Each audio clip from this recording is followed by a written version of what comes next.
Hello friends, welcome to Prelims Mastery Program of QuizLink IAS. In this video, I will discuss about Indian monsoon system with the help of PYQ. पर discuss करने से पहले हम कुछ important mechanism को देख लेते हैं। तो सबसे पहला मैकेनिज्म है heating and cooling of land and water. तो differential heating and cooling of land and water क्या है? देखिए, ये हमारा इंडियन लैंडफॉर्म है, यहाँ पे ओशियन है। ओशियन का में जो डेवलप हो जाता है वो है हाई प्रेशर, लैंड फॉर पे जो डेवलप होता है वो है लो प्रेशर। ऐसा इसलिए होता है क्योंकि जो लैंड का स्पेसिफिक हीट होता है वो ओशियन के मुकाबले कम होता है, यानी सेम अमाउंट ऑफ टेम्परेचर में ये टेम्परेचर राइज ज्यादा शो करता है land in comparison to ocean. Ocean में टेम्परेचर राइज कम होता है, जिसके कारण ये हाई प्रेशर बन जाता है और लैंड फॉर्म लो प्रेशर बन जाता है। तो जो एयर फ्लो करेगा, जो विंड फ्लो करेगा, वो किधर से किधर फ्लो करेगा? High pressure to low pressure.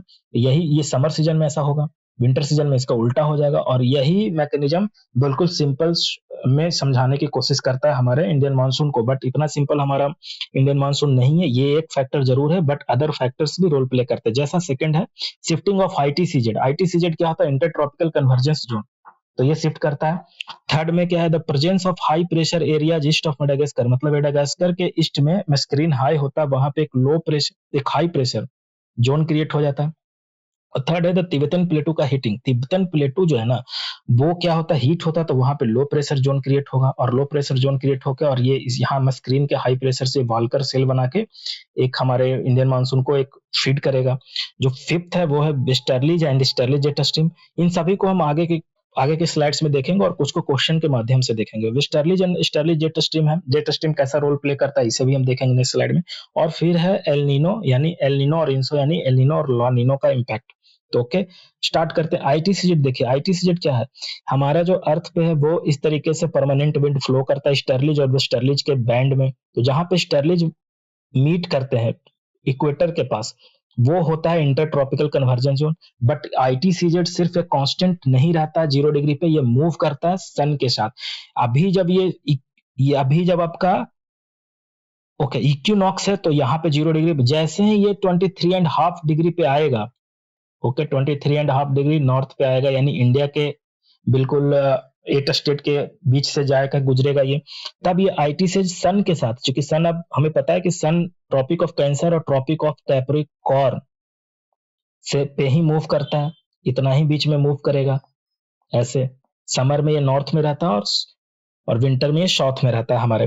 तो जब ये मूव करेगा नॉर्थ में, तो आईटीसीजेड इसके साथ भी मूव कर जाएगा नॉर्थ में। और आईटीसीजेड जब नॉर्थ में मूव करेगा और हमारे गंगा के प्लेन में आ जाएगा, तो ये यहाँ पे हीटिंग इंटेंस करेगा, और जब यहाँ पे इंटेंस हीटिंग करेगा तो लो प्रेशर जोन क्रिएट होगा, और ये क्रिएट करेगा लो प्रेशर जोन। जो क्रिएट करेगा वो इंडियन मानसून सिस्टम का एक मैकेनिज्म होगा, जो हाई प्रेशर जोन को पुल करेगा अपनी तरफ, ठीक है, हाई प्रेशर विंड को ओशियन से।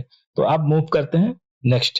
अब देखिए, ये है एक मास्टर स्लाइड, इसमें हम बहुत सारे मैकेनिज्म को देखने वाले हैं। पहला मैकेनिज्म देखिए, मैं ये बता रहा हूँ कि ये अब मान लो कि यहाँ पे शिफ्ट हो चुका है, ये आपका सन आ चुका है यहाँ पे, और यहीं पे अब हमारा 23.5 डिग्री पे है, पता है हमें कि ये इंडिया से पास करता है। तो यानी अब यहाँ पे इंटेंसिटिंग हो रहा है, यानी ये अब लो प्रेशर जोन हो गया।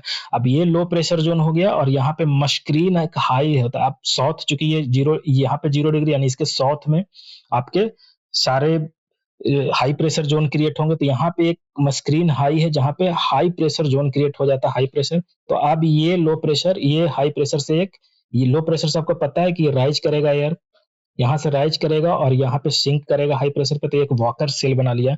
दूसरा जो एक मैकेनिज्म है वो है ये आपका तिब्बतन प्लेटू। तिब्बतन प्लेटू भी इंटेंस, चूंकि ये बहुत हाइट पे, तो बहुत ज्यादा इंटेंस हीटिंग होता है। इंटेंस हीटिंग होने के कारण यहाँ पे एक जो है वो स्टर्लिज जेट स्ट्रीम क्रिएट हो जाता है, बिल्कुल स्टर्लिज ईस्ट की तरफ, मतलब ईस्ट टू वेस्ट।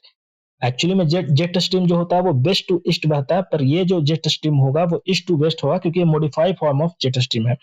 अब ये यहाँ पे इसका एक लिम्ब होगा और दूसरा लिम्ब स्क्रीन हाई पे होगा, ठीक है, क्योंकि यहाँ पे लो प्रेशर है, तो यहाँ से ऐसे राइज होगा, और यहाँ पे ये ओके, मतलब इसका एक लिम्ब यहाँ पे शिंक करेगा। दूसरा, तीसरा जो है वो सब ट्रॉपिकल वेस्टर्ली जेट स्ट्रीम है। ये देखिए, ये क्या है ना, ये आप लेट मी यहाँ पे देखो, आप देखो जेट स्ट्रीम कैसे फॉर्म हो रहा है। हेडली सेल है, फेरल सेल है, पोलर सेल है। तो जो डिफरेंट डिफरेंट, जैसे हेडली सेल और फेरल सेल के बीच का जो ये जोन बच रहा है ना, यहाँ पे बहुत ही तेज हवाएं, ट्रोपोस्फेयर में बहुत ही तेज हवाएं चलती है, लगभग लगभग 180 किलोमीटर 190 किलोमीटर पर आवर के स्पीड से या उससे भी ज्यादा, और समर टू विंटर ये चेंज भी करता है। इन स्पीड्स में ये काफी साइनोसोडियल वेव बनाते हुए चलती है, सिर्फ इसी पे, यहाँ पे आप सोच लो कि ऐसे जा रही है बिल्कुल अंदर की तरफ, यहाँ पे हेडली सेल और फेरल सेल के बीच में सब ट्रॉपिकल जेट स्ट्रीम क्रिएट हो जाएगा, और फेरल सेल और पोलर सेल के बीच में पोलर जेट स्ट्रीम क्रिएट हो जाएगा। तो ये जेट स्ट्रीम क्रिएट हो रहा है। अब हमें, लेट मी रीड इट, अब हमें पता है कि जो अभी सन है ना, वो हम मान लेते हैं कि साउथ में, कहीं साउथ में, तो ये जो हेडली सेल और फेरल सेल है ना, ये बिल्कुल हमारे श्रिंक होके इंडिया के पास आ जाएगा। तो जो ट्रॉपिकल ये आपका वेस्टर्ली जेट स्ट्रीम चल रहा है ना, ये सब ट्रॉपिकल वेस्ट, ये ऐसे चल रहा है साउथ ऑफ हिमालय, और इसके दो लिम्ब होते हैं, एक नॉर्थ पे चल रहेगा, एक साउथ पे चल रहेगा, ठीक है, इस तरीके से रहेगा। बट जैसे ये धीरे धीरे सन ऊपर की ओर आएंगे, आएगा सन, और यहाँ पे 23.5 डिग्री के आसपास आएगा, यानी यहाँ पे लो प्रेशर 23.5 डिग्री के आसपास आएगा। तो ये जो साउथवर्ड जो लिम्ब होगा ना, एस टी डब्ल्यू जे सब ट्रॉपिकल वेस्टर्ली जेट स्ट्रीम का जो ये साउथवर्ड लिम्ब होगा, ये नॉर्थ में शिफ्ट कर जाएगा, और सडन आउटवेस्ट ऑफ मानसून होगा। मतलब ये जब तक साउथ वाला लिम्स यहाँ पे है, ये हाई प्रेशर क्रिएट करके रखेगा, मतलब विंटर रहेगा इंडिया के मानसून, इंडिया के सीजन, विंटर सीजन रहेगा। जैसे ही ये सन यहाँ पे आएगी जून के आसपास, और ये इसका जो लिम्ब है ना, वो सीधे नॉर्थवर्ड शिफ्ट कर जाएगा, तो पूरे लिम्ब नॉर्थवर्ड शिफ्ट कर जाएगा, और सडन आउटवर्स्ट ऑफ मानसून, मतलब तुरंत अचानक मानसून दम आएगा, बहुत खतरनाक। हमें पता है कि मानसून ग्रेजुअल नहीं, आउटवर्स्ट होता है, अचानक मालाबार के तट पे बहुत तेज बारिश होती है, तो ये होगा। तो ये कुछ मैकेनिज्म होगा। अब देखिए कि डायरेक्शन कैसा होता है, लेट मी रीड इट, एक मिनट। ओके, हाँ, ये देखिए ऐसा, चूंकि यहाँ पे साउथ ईस्ट डायरेक्शन, यहाँ पे देखो, ये साउथ ईस्ट डायरेक्शन से ऐसे मूव कर रहा है इस तरीके से, लेकिन जैसे ही ये इक्वेटर ये क्रॉस करती है ना, तो एक होता है कोरियोलिस फोर्स, कोरियोलिस फोर्स के कारण ये जितना वो नॉर्थवर्ड मूव करेगी, उतना वो राइट की तरफ मूव कर जाएगी, अपने राइट की तरफ मूव करती है। तो जब राइट की तरफ मूव करती है, तो जब इंडिया में इंटर करती है, तो साउथ वेस्ट बन जाती है, साउथ वेस्ट मानसून बन जाती है। अब ये किसी और को वीडियोज में हम डिस्कस करेंगे कोरियोलिस फोर्स कैसे वर्क करता है। ये अर्थ के रिवोल्यूशन के कारण वर्क करता है, और जब ये मूव करती है, तो इंडिया में इंटर करती है दो दो स्ट्रीम से, एक तो साउथ वेस्ट इस तरीके से, और दूसरा एक बे ऑफ बंगाल वाले ब्रांच से, मतलब दो ब्रांच में ये डिवाइड हो जाती है। एक बे ऑफ बंगाल वाले ब्रांच से जब ये इधर की ओर नॉर्थ ईस्ट इंडिया में टकराती है, तो यहाँ पे पूर्वांचल हिमालय जो है ना, वो इसको पुश कर देती है वेस्टवर्ड। ओके, और इससे फिर बिहार, उत्तर प्रदेश, झारखंड और ये राजस्थान तक ये वाली लिम्ब जाती है। और दूसरा लिम्ब है जो ये वेस्टर्न कोस्ट से इस तरीके से जाती है, और यहाँ पे अरावली यहाँ से ऐसे करके पास कर जाती है। ओके, मतलब एक वेस्ट कोस्ट में एक लिम्ब बारिश करवाती है, दूसरा ईस्ट टू वेस्ट मूव करती है। तो ये कुछ था इंडियन मानसून का मैकेनिज्म। अब मूव करते हैं क्वेश्चन पे। देखिए, पहला क्वेश्चन है बहुत ही simple, the term monsoon originated from which language. Actually में मानसून जो टर्म है ना, वो ओरिजिनेटेड हुआ था अरबिक में। अरबिक में क्या होता था, जो अरबिक जो ट्रेडर होते थे, वो इंडियन मानसून ट्रेड विंड को काफी यूज करते थे अपने ट्रेड के लिए, इसीलिए मानसून इसको कहने लगे, क्योंकि मौसम शब्द को अरबिक में उसका मतलब होता है सीजन। देखिए, मौसम शब्द जो होता है वो एक अरबिक शब्द है जिसका मतलब है सीजन, उसी के यूज करके वो उन्होंने मानसून इस फेनोमेना को कहने लगे, और तब से ये मानसून फेमस हो गया। Let's move to next question. The India is a monsoonal country, yes बिल्कुल सही है। The high Himalayas impart climatic distinctiveness to India, या ये दोनों सही है। ओके, तो असर्शन और रीजन दोनों सही है, क्योंकि इंडियन एक मानसूनल कंट्री है, और इंडियन मानसूनल कंट्री उसमें एक बहुत बड़ा रोल जो है ना, वो ये हिमालय का है। हिमालय क्या कर रहा है, हिमालय एक तो आने वाली नॉर्थ से आने वाली कोल्ड विंड को ब्लॉक कर दे रहा है, दूसरा जो हिमालय है उसके ऊपर तिब्बत का प्लेटू है जिसके कारण इंटेंस हीटिंग हो रहा है, और तीसरा जो तो लो प्रेशर क्रिएट हो रहा है, तीसरा जो है कि वो ट्रॉपिकल जो वेस्ट सब ट्रॉपिकल वेस्टर्ली जेट स्ट्रीम है, उसको ये दो डिवाइड में लिम्ब में डिवाइड करता है, और यही लिम्ब जब साउथवर्ड लिम्ब नॉर्थवर्ड में शिफ्ट कर जाती है, तो सडन आउटबर्स्ट ऑफ मानसून हो जाता है यहाँ पे। तो यहाँ पे हिमालय काफी रोल प्ले कर रहा है, तो इसका ऑप्शन ए होना चाहिए। तो ये आप वीडियो पॉज करके, काफी मेहनत से लिखा गया वीडियो पॉज करके पढ़ सकते हैं explanation. 3, India has a tropical monsoon type of climate, ठीक है। India is located exactly between the tropical attitude, क्या इंडिया एग्जैक्टली ट्रॉपिकल एटीट्यूड में? नहीं, ट्रॉपिकल एटीट्यूड अब मान लो कि 0 to 30 डिग्री नॉर्थ पे है, ओके, 0 डिग्री to 30 डिग्री, पर क्या इंडिया का सिर्फ 30 डिग्री, 37.6 डिग्री इंडिया का है, ओके, तो ट्रॉपिकल तो नहीं है, इंडिया सब ट्रॉपिकल कंट्री में आता है, लेकिन इंडिया का क्लाइमेट ट्रॉपिकल है ड्यू टू ये जो हमारा हिमालय है, ये एक इनक्लोज सिस्टम बना देता है जिसके कारण, तो ये रीजन गलत है बट असर्शन सही है, तो reason is false but is true, यानी बी करेक्ट आंसर होगा। Let's move to question number 4। In which of the following state does the south west monsoon normally arrives first? देखिए south west monsoon किसमें first arrive करता है, क्योंकि हमें पता है कि इक्वेटर क्रॉस करके जो हमारा मालाबार कोस्ट है ना उसे सबसे पहले हिट करता, तो मालाबार कोस्ट देखिए यहाँ पे लगभग जून के स्टार्ट में ही केरल को हिट कर देता, और उससे पहले ये अंडमान, यहाँ पे देख सकते हैं आप कि अंडमान के आसपास ये पहले हिट कर देता मई में ही, पर हमें यहाँ पे मतलब इंडियन स्टेट को चूज करना, तो केरल को सबसे पहले हिट करेगा, और यही फिर धीरे धीरे करके ग्रेजुअली आगे की ओर बढ़ता है, और ये बिहार के आसपास ये 15 जून, उसके बाद ये दिल्ली के आसपास 30 जून, उसके बाद श्रीनगर के आसपास 25 जून, और लगभग लगभग जून जुलाई के शुरुआत तक ये पूरे भारत को अपने कवर कर लेता है, अपने रेंज में ले लेता है। ओके, तो let's move to question number.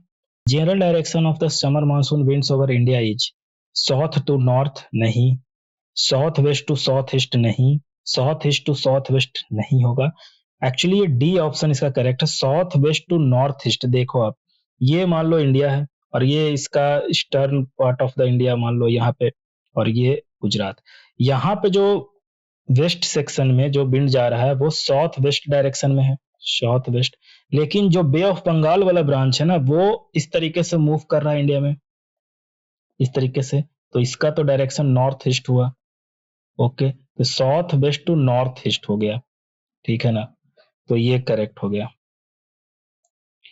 यहाँ पे इसका एक्सप्लेनेशन है, वीडियो पॉज करके पढ़ सकते हैं। 6. The high temperature and low pressure over Indian subcontinent during summer dry air from Indian Ocean, ये तो आपका बिल्कुल मानसून का डेफिनेशन ही लिख दिया है, तो ये साउथ वेस्ट मानसून होगा। Let's move to question number 7. Which of the following month best describe the main monsoon rain period in Tamil Nadu among the option? Tamil Nadu में मेन मानसून, देखिए तमिलनाडु में केस रिवर्स हो जाता है, ऐसा क्यों होता है, यहाँ पे ये है वेस्टर्न घाट, जब साउथ वेस्ट मानसून मूव करता है तो इसको ये ओवरस्ट्रक्ट कर देता है, जिसके कारण ये वाला जो पोर्शन हो गया ना लीवर्ड सेक्शन पोर्शन हो गया, मतलब यहाँ पे रेन शैडो एरिया बन जाता है, तमिलनाडु का कोस्ट जो रेन शैडो एरिया बन गया, यहाँ से ये विंड फ्लो नहीं कर पाता क्योंकि यहाँ पे हाई पिक्स हो गए, तो ओरोग्राफिक रेनफॉल इस तरफ ही हो जाता है मालाबार कोस्ट की तरफ, और इस तरफ नहीं हो पाता है कोरोमंडल की तरफ, तो जब नॉर्थ ईस्ट वाली ब्रांच ये सारे पूरे इंडिया कवर हो जाती है तब भी ये रेन शैडो बना रहता है, लेकिन जब मानसून रिट्रीट होता है, मानसून रिट्रीट भी होता है, जैसे मानसून आता है वैसे मानसून लौटता भी है, तो जब मानसून लौट रहा होता है ये कोल्ड और ड्राई एयर के रूप में लौट रहा होता है, लेकिन यहाँ पे अब देखो ये बेंड है, जब यहाँ से मानसून रिट्रीट होता है तो बाकी पूरे इंडिया में तो बारिश नहीं कराता क्योंकि ऑलरेडी ये बारिश करवा चुकी होती है, और यहाँ पे कोई भी ऐसा मेजर सोर्स ऑफ वाटर नहीं है जहां से ये वाटर गेन करे, मॉइस्चर ले और फिर बारिश कराए, लेकिन जैसे ही यहाँ पे ये क्रॉस करती है तो यहाँ पे बे ऑफ बंगाल से ये कुछ विंड्स जो हैं वो मॉइस्चर गेन करती है, और वो फिर जब इसको क्रॉस करती है तो या इस लैंड पे बारिश करवाती है, यानी यहाँ पे विंटर में बारिश होती है, यहाँ पे समर बारिश नहीं होती है, तमिलनाडु में विंटर में बारिश होती है, यानी विंटर में नवंबर दिसंबर में बारिश होगी। रेस्ट ऑफ द इंडिया में साउथ वेस्ट मानसून से बारिश हो रही है, लेकिन ये जो तमिलनाडु का केस्ट है वहां पे नॉर्थ ईस्ट विंटर मानसून से बारिश हो रही है नवंबर दिसंबर। Let's move to question number, यहाँ पे आप इसको वीडियो पॉज करके पढ़ सकते हैं। Question number 8, consider the following statement, the duration of the monsoon decreases from southern India to northern India, ये करेक्ट स्टेटमेंट है, मैं बताता हूं कैसे। The amount of annual rainfall in the northern plain decreases from east to west, ये भी सही है, एक्चुअली ये इंडिया है, यहाँ पे देखिए कैसे इंटर कर रहा, तो इंटर कर रहा सदर्न प्लेटू से मालाबार कोस्ट से साउथ वेस्ट मानसून, और जब रिट्रीट करके लौट रहा है तब सबसे लास्ट में भी मालाबार कोस्ट को ही छोड़ रहा है, यानी एंट्री सबसे पहले हुआ जून में, और अगस्त के आसपास आपका छोड़ा भी यहाँ पे, सॉरी नवंबर के आसपास आपका छोड़ा भी यहाँ पे, तो सबसे ज्यादा टाइम तो आपका सदर्न प्लेटूज में ही रहा, यानी साउथ इंडिया में ही रहा, तो सबसे ज्यादा ड्यूरेशन कहाँ पे रहा? साउथ इंडिया में रहा और नॉर्थ इंडिया में कम ड्यूरेशन पे रहा, तो ये पहला करेक्ट है। दूसरा, और जैसे पंजाब हो गया यहाँ पे, तो पंजाब में सबसे लास्ट में इंटर मारा और सबसे पहले रिट्रीट करेगा, यानी सबसे कम समय पंजाब और west west part of India में रहा। और दूसरा जो है वो है रेनुअल रेनफॉल नॉर्दर्न प्लेन में डिक्रीजेज। ये भी देखे, चूंकि मेजर जो पोर्शन ऑफ बारिश होता है वो ईस्ट ईस्ट ब्रांच ऑफ जो बे ऑफ बंगाल ब्रांच से होता है, तो बे ऑफ बंगाल ब्रांच कहाँ से इंटर कर रही है? ईस्ट ईस्ट से इंटर कर रही है और वेस्ट की ओर बह रही है। तो जैसे जैसे ये वेस्ट की ओर जाती है वैसे वैसे रेनफॉल घटता जाता है, घटता जाता है। तो सबसे ज्यादा रेनफॉल ईस्ट में होता है, फिर वेस्ट में होगा सबसे कम। तो यहाँ पे ये भी सही है, तो दोनों ऑप्शन करेक्ट है। Let's move to question number 9। With reference to Indian Ocean dipole consider the following statement. देखिए इंडियन ओशियन डाइपोल क्या होता है, सिंपल में आप समझ लो कि इंडियन ओशियन डाइपोल क्या होगा ना कि ये अरबियन सी है, पॉजिटिव इंडियन ओशियन डाइपोल होता है, और नेगेटिव अरबियन सी क्या होगा कि एक्सेसिव हीट होगा। एक्सेसिव हीट हो जाने के कारण किसी भी कारण से ये लो प्रेशर हो जाएगा, और यहाँ पे बे ऑफ बंगाल जो है ना, मिल ये ऑस्ट्रेलिया हो गया और इसके ऊपर इंडोनेशिया हो गया, ये वाला जो सेक्शंस हो गया ये काफी कोल्ड हो जाएगा, जिसके कारण ये हाई प्रेशर हो गया। जब ये लो प्रेशर होगा और ऑलरेडी लो प्रेशर पहले से यहाँ पे बना हुआ था, मैं स्क्रीन एक्चुअली ये लो प्रेशर जोन हो गया, ये यहाँ पे इस लो प्रेशर जोन को यहाँ जो ऑलरेडी इंडिया के सब कंटिनेंट पे बना हुआ इससे कपल कर जाएगा, और यहाँ जो हाई प्रेशर मस्क्रीन हाई प्रेशर बन रहा था साउथ ऑफ इक्वेटर में, ये यहाँ से जो और ज्यादा इंटेंसिफाई कर देगा हमारे लो प्रेशर को, जिसके कारण ये काफी अट्रैक्ट करने लगेगा एयर को, मॉइस्चर रिलेटेड विंड को, और बारिश बहुत अच्छी होगी। इसीलिए पॉजिटिव मतलब इंडिया में काफी अच्छी मानसून बहुत बढ़िया होगी। और निगेटिव में क्या होगा, इसका रिवर्स केस कर दीजिए, यहाँ पे हाई प्रेशर हो जाए और उधर लो प्रेशर हो जाएगा, तो ये निगेटिव बन जाएगा। तो निगेटिव में इंडिया में बारिश कम होगी, निगेटिव इंडियन ओशन डाइपोल में। ओके, तो ये तो था कॉन्सेप्ट। अब देखिए क्या बोल रहा है, it is it is characterized by sea surface temperature differences between the tropical western Indian Ocean and tropical eastern Pacific Ocean। नहीं, पैसिफिक ओशियन नहीं, western Indian ocean and eastern Indian ocean, यहाँ पे इंडियन ओशियन होना चाहिए, तो ये तो ऐसे ही गलत हो गया।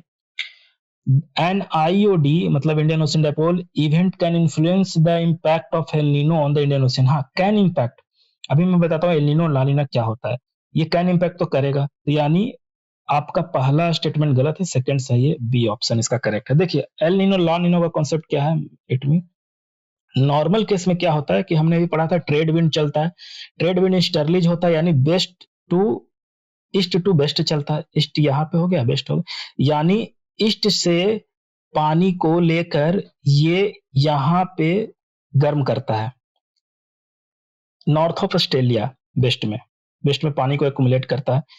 लेकिन ये हो गया आपका नॉर्मल कंडीशन में, जब ट्रेड विंड चलेगी ईस्ट टू वेस्ट तो बहुत सारे वाटर को यहां से लेकर यहाँ पे करेगी, यानी यहाँ पे आपका गर्म पानी है यानी लो प्रेशर, और यहाँ पे हाई प्रेशर, और यहाँ पे पेरू का करंट है यानी अपवेलिंग होगा, और यहाँ पे फिशिंग इंडस्ट्री काफी ग्रो करेगी, मतलब यहाँ पे कोल्ड का स्थिति बन जाएगा, कोल्ड, और यहाँ पे जब अपवेलिंग होगा तो यहाँ पे काफी सारे फिश को फूड मिलेगा, माइक्रो न्यूट्रिशन अंदर के तल छट्टी से, समुद्र के तल छट्टी से बाहर निकलेंगे, और ये नॉर्मल कंडीशन। जब इसी को इंटेंसिफाई कर देते हैं तो ये ला नीना बन जाता है, मतलब नॉर्मल कंडीशन जब ये काफी ट्रेड विंड काफी स्ट्रांग हो जाए और यहाँ पे बहुत इंटेंस लो प्रेशर क्रिएट हो जाए, और यहाँ पे बहुत ज्यादा high pressure intense high pressure create हो जाए, तो ये ला नीना का केस है। ला नीना का जो स्पेनिश मतलब होता है वो लिटिल गर्ल होता है, लिटिल गर्ल। ओके, अब देखिए इसका रिवर्स केस में, एल नीनो केस में क्या होगा ना कि trade wind east to west बहने के बजाय वेस्ट टू ईस्ट बहने लगे, मतलब ये ना होके ये नीचे वाला ना होके ऊपर वाला हो जाए इस तरीके से। तो क्या होगा कि इधर की जो हॉट वाटर है वो इधर की ओर एक्युमुलेट होना स्टार्ट हो जाएगा ईस्ट डायरेक्शन में, यानी यहाँ पे लो प्रेशर क्रिएट हो जाएगा और यहाँ पे हाई प्रेशर क्रिएट हो जाएगा। तो जब ऑस्ट्रेलिया के नॉर्थ कोस्ट में हाई प्रेशर जोन क्रिएट हो जाएगा और ये रिवर्स पूरा हो गया, तो जब रिवर्स पूरा हो जाएगा तो पेरू के कोस्ट पे क्या हो जाएगा, बारिश होने लगेगा, काफी तेज बारिश होगा, क्योंकि यहाँ पे लो प्रेशर क्रिएट जोन होगा, तो यहाँ का फिशिंग इंडस्ट्री डिस्ट्रॉय हो जाएगा। और इंडिया के कोस्ट पे क्या हो जाए, चूंकि ये हाई प्रेशर जोन हो गया तो यहाँ पे लो प्रेशर रहता है, तो ये पॉजिटिव इंडियन है, उसके मतलब इंडियन आपका इंडियन ओशन डाइपोल की तरह एक्ट करता है और ये हमारे मानसून को सपोर्ट करता है। लेकिन जब हाई प्रेशर जोन क्रिएट हो गया तो ये अब निगेटिव इंडियन ओशियन डाइपोल की तरह एक्ट करेगा और ये हमारे मानसून को कमजोर करेगा। तो ये जो ला नीना का केस है इसमें क्या होगा कि हमारा इंडियन ओशियन मतलब हमारे इंडिया सब कंटिनेंट में बारिश बहुत कम हो जाएगी और सूखे की स्थिति बन जाएगी। ओके, ठीक है, तो ये हो गया एल नीनो, और एल नीनो का स्पेनिश मतलब होता है लिटिल बॉय। तो ये इसका इम्पैक्ट एग्रीकल्चर पे हुआ। एल नीनो हमारे लिए खराब होता है और ला नीना अच्छा होता है। तो let's move to next question. यहाँ पे वीडियो पॉज करके पढ़ सकते हैं explanation. Question number 10, which of the following statement about El Nino is not correct. अच्छा, एल नीनो के बाद में El Nino involves anomalous warming in the central eastern tropical Pacific Ocean. हाँ, ये एल नीनो पैसिफिक ओशियन से, including water of Peru Ecuador region. ठीक है, ये तो करेक्ट है, पैसिफिक ओशियन में है, और एनालोमस आपका सेंट्रल हीटिंग के करता है। B, El Nino often Bacon's the Indian summer monsoon. हाँ, एल नीनो समर मानसून को बीक करता है, लेकिन नॉट करेक्ट पूछ रहा है, तो ये तो आंसर होगा नहीं, समर मानसून को बीट करता है यानी करेक्ट है। सी क्या है, El Nino occurs every year. नहीं, एल नीनो एवरी ईयर नहीं अकर करता है, जनरली 7 to 10 ईयर में एक बार आता है। ये एल नीनो ला नीना इंसो इसको बोलते हैं, ये टर्न बाई टर्न होते रहते हैं, और इसका बहुत कोई मतलब बहुत कोई कॉन्क्रीट रीजन नहीं है। ये ऐसा एक नेचुरल फेनोमेना है जो कि होता है, बहुत अदर अदर फैक्टर्स पे भी डिपेंड करता है। तो यही इसका आंसर होगा। डी क्या है, लानिना ऑफन फेवर्स स्ट्रॉन्गर इंडियन। हाँ, लानिना स्ट्रॉन्गर इंडियन मानसून को फेवर करता है, तो इसका जो ऑप्शन होगा वो सी करेक्ट होगा। बाकी मतलब सी गलत है, इसीलिए ये करेक्ट होगा। Let's move to question number 11। Consider the following statement regarding jet stream. Jet stream को हमने पहले भी देखा था, यहाँ पे और थोड़ा डिटेल से देखेंगे। In winter, a westerly jet stream blows across Asia to the north of Himalayas, broadly parallel to the Tibetan Himalayas. हाँ, एक्चुअली हमने देखा था कि ये देखिए जेट स्ट्रीम है। जेट स्ट्रीम क्या हो रहा है, विंटर में क्या हो रहा है ना, ये इसका दो दो लिम्स होता है, एक नॉर्थ ऑफ हिमालय यानी तिब्बत के ऊपर, और एक साउथ ऑफ हिमालय, ये दो ब्रांच रहते हैं। लेकिन जैसे ही समर आता है, इसका जो नॉर्थ वाला ब्रांच है ना, ये खत्म हो जाता है। ये नॉर्थ वाला, ये जो सॉरी जो साउथ वाला ब्रांच है, ये शिफ्ट कर जाता है नॉर्थ में, और यहाँ पे लो प्रेशर जोन क्रिएट हो जाता है। जब तक ये नॉर्थ साउथ वाला ब्रांच रहेगा, तब तक यहाँ पे हमारे इंडिया पे हाई प्रेशर जोन क्रिएट रहेगा और मानसून नहीं आएगा। लेकिन जैसे ही ये आपका साउथ टू नॉर्थ शिफ्ट हो गया, तब यहाँ पे लो प्रेशर जोन क्रिएट हो गया। तो ये बिल्कुल सही पहला स्टेटमेंट बोल रहा है कि the westerly jet stream blows across Asia north of the Himalayas broadly parallel to Tibetan highland. बिल्कुल सही है। The Tibetan highland, second statement, the Tibetan highland divide the westerly jet into north and southern. अभी मैंने समझाया, north and southern divide करता है Tibetan highland. और यहाँ पे third, the northern branch plays the principal role in the producing winter weather over India. नहीं, winter weather over India का सौदर्न ब्रांच, हमने क्या कहा कि सौदर्न ब्रांच जो है ना, ये जब ऊपर चला जाए तभी, जब तक ये नीचे ये विंटर रहेगा, जब तक ये जब ये ऊपर चला जाएगा तो ये समर आ जाएगा, और समर आ जाएगा तो ये मानसून सीजन आ जाएगा।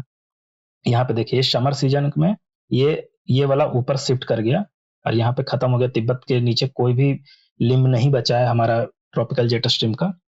तो ये गलत स्टेटमेंट हो, तो ऑप्शन 1 टू करेक्ट है। Let's move to question number 12। Consider the following statement. Winds blowing between 30 degree north and 60 degree south latitude throughout the year are known as westerlies. देखिए, throughout the year 30 degree north and 60, ऐसा तो कुछ नहीं है, ये तो गलत है। हमें पता है कि 30 जीरो यहाँ पे ऐसे है, 0 डिग्री ये हो गया, इसके 23 एंड 30 डिग्री मान लीजिए ये साउथ हो गया, और 30 डिग्री ये नॉर्थ हो गया। तो ये तो स्टर्लिज बता ना, यहाँ पे स्टर्लिज इस तरीके से, ये तो स्टर्लिज होता है। ठीक है, तो ये तो और पहला स्टेटमेंट गलत हो गया। The moist air masses causing winter rain in north west India और associated with westerlies. The moist air masses causing winter rain in, हाँ देखिए, विंटर रेन में मॉइस्ट एयर मॉसेस जो रेनफॉल करता है वो क्या होता है, वेस्टर्लीज होता है। एक्चुअली सही है। वेस्टर्लीज क्या होता है, देखिए वेस्टर्न डिस्टर्बेंस एक हमने फेनोमेना पढ़ा होगा आपने। वेस्टर्न डिस्टर्बेंस क्या होता है, यहाँ पे जो आपका विंड बहती है ना, यहाँ पे जब फ्रंटल रेनफॉल होता है आपका ऊपर, मतलब ट्रॉपिक से ऊपर, टर्की या फिर पोलर लैटिट्यूड में, ये जब हमारा विंटर होता है ना, तो ये मूव करके नीचे की ओर आ जाता है। मतलब ये विंड नीचे की ओर आ जाता है और इंडियन सब कंटिनेंट में बहने लगते हैं। जब इंडियन सब कंटिनेंट में बहने लगते हैं, तो ये मानसून से पहले एक्चुअली रेनफॉल क्रिएट करता है, और इसी को बोलते हैं winter rainfall in north west India. और ये जब ये कहाँ से हमारा मॉइस्चर गेन करता है, तो ये मेडिटेरियन सी से मॉइस्चर गेन करता है। तो दूसरा सही है, क्वेश्चन नंबर 12 का B. Okay, question number 13। The intertropical convergence zone, a low pressure zone is generally located. Intertropical convergence zone कहाँ पे है, ये low pressure zone near the equator. यहाँ पे कुछ नहीं दिया कि समर में कहाँ होगा, विंटर में कहाँ होगा, तो ITCZ जनरली तो यहाँ पे होता है 0 डिग्री पे, और समर में ये ऊपर मूव कर जाता है, विंटर में ये नीचे मूव कर जाता है। तो डी इसका करेक्ट आंसर होगा। Let's move to question number 14। Rajasthan receives very little rainfall mainly because, Rajasthan क्यों? Because the monsoon fails to reach, नहीं मानसून पहुंचता है, ये कारण नहीं है। Rajasthan is too hot for rainfall, नहीं ऐसा भी नहीं है। No moisture is available anywhere, नहीं ऐसा भी नहीं है कि कोई मॉइस्चर ही नहीं है राजस्थान के विंड में। Actually the correct answer D होगा कि the Aravalli range lies broadly parallel to southwest monsoon flow and does not provide sufficient orography। देखिए मानसून, ये देखिए ये आपका ऐसे, और यहाँ पे ये राजस्थान से ये पैरेलल बिल्कुल है, तो जो यहाँ से विंड इंटर कर रहा है, ओके, ये इसके पैरेलल्स निकल जा रहे हैं, तो राजस्थान का जो बेस्ट सेक्शन है वो बिना बारिश के रह गया। और जो ईस्ट वाला जो बे ऑफ बंगाल ब्रांच वाला जो पहुंच रहा है, ये इतना इसका हाइट नहीं है कि ये ओरोग्राफिक रेनफॉल करा दे, दूसरा एक फैक्टर। तीसरा ये फैक्टर चूंकि ईस्ट से ये फ्लो कर रहा है, तो बहुत सारी बारिश ईस्ट में पहले करवा चुका होगा, और वेस्ट में जाते जाते इसका मॉइस्चर कंटेंट बहुत घट चुका होता है, जिसके कारण भी ये बारिश बहुत कम करवाती है राजस्थान में। तो ये तीनों फैक्टर बहुत इंपॉर्टेंट होता है, यानी ये डी इसका करेक्ट आंसर होगा। Let's move to question number, ये वीडियो पॉज करके पढ़ सकते हैं। 15, Agra and Darjeeling lie at nearly the same latitude but January temperature is much lower in Darjeeling, but in January temperature, Darjeeling में ऐसा क्यों होता है जबकि दोनों सेम लैटिट्यूड पे, मतलब आगरा भी है इसी लैटिट्यूड पे, दार्जिलिंग भी इसी लैटिट्यूड पर, अंतर क्या है? तो आपका ये असर्शन हो गया। रीजन क्या है? Temperature generally decreases with altitude in the troposphere and mountain locations are cooler than plains. हाँ बिल्कुल, ये बिल्कुल सही है, दोनों इसका सही ऑप्शन होगा, यहाँ पे बी होगा। Both A and R true and R is the correct explanation of A. ऐसा इसलिए क्योंकि जो अल्टीट्यूड होगा ना, वो लैप्स रेट हमने पढ़ा होगा कि 6.5 डिग्री सेल्सियस पर किलोमीटर घट जाता है। तो जैसे जैसे आप माउंटेन पे ऊपर आते हो, पीक पे जाओगे, आपका टेम्परेचर घटता जाएगा। तो भले लैटिट्यूड एक ही हो, ये लैटिट्यूड मान लो आगरा और इसका दार्जिलिंग का एक ही लैटिट्यूड, पर अल्टीट्यूड तो अलग है ना। अल्टीट्यूड जब अलग होगा तो दार्जिलिंग चूंकि माउंटेनियस इलाका है, तो यहाँ पे पर किलोमीटर 6.5 डिग्री सेल्सियस घटेगा। तो ये करेक्ट रीजन है बोथ बी, मतलब बोथ असर्शन का करेक्ट रीजन इसको जस्टिफाई कर रहा है, एक्सप्लेन कर रहा है रीजन। लेट्स, तो ये इस वीडियो का लास्ट क्वेश्चन था। आपको ये वीडियो कैसा लगा कमेंट में जरूर बताइएगा, चैनल को सब्सक्राइब करिए। Thank you.